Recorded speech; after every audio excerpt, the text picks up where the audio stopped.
Now, it doesn't take any time for police to make the connection between Skylar and the death of Oliver. They find these Snapchats and they start talking to other kids, and that's when they find out that 5 kids were involved in the killing of Oliver. So the police arrest 5 kids, including Skylar, and that's when more messages come out. Now, Skylar tells somebody in these messages that, oh, she didn't tell them to kill Oliver, she just said rob him. But either way, she thought it was funny, sending laughing emojis.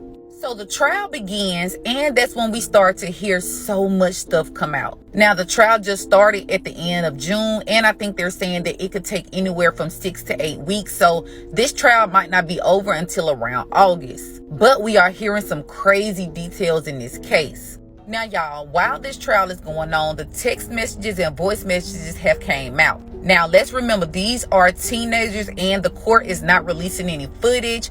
They're not releasing any pictures or names because they're underage. I think the only reason why Skylar's name got put out there was because she's like all over Snapchat and Twitter and TikTok. So everybody already knew who Skylar was, but I think the other kids that are involved are not being named. As soon as Ollie was pronounced dead, they got these text messages from these kids basically saying, did you kill Ollie?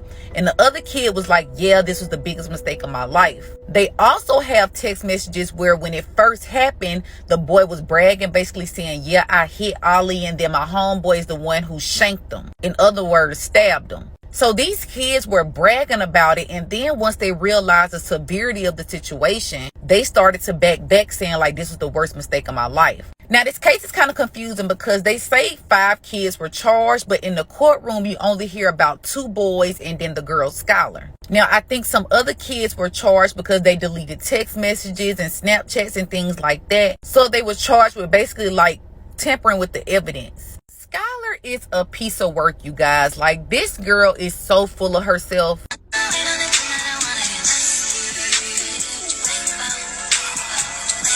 At the end of the day, she orchestrated all of this, mad because Ollie felt some type of way about her showing herself off to other guys. At the end of the day, you're only 13. You shouldn't be doing that anyway. And if you're in a relationship, that is extremely disrespectful. So the fact that you thought it was okay to have somebody to hurt this child just because he confronted you about something, I think that she's the type of person that will kill again. She's the type of person that will manipulate other people to do things for her so she won't get in trouble. You guys, I'm going to update you once they give the verdict out, because these kids left a whole paper trail. They basically text and left messages about everything that they did. So they will be going to prison. I'm going to keep you guys updated.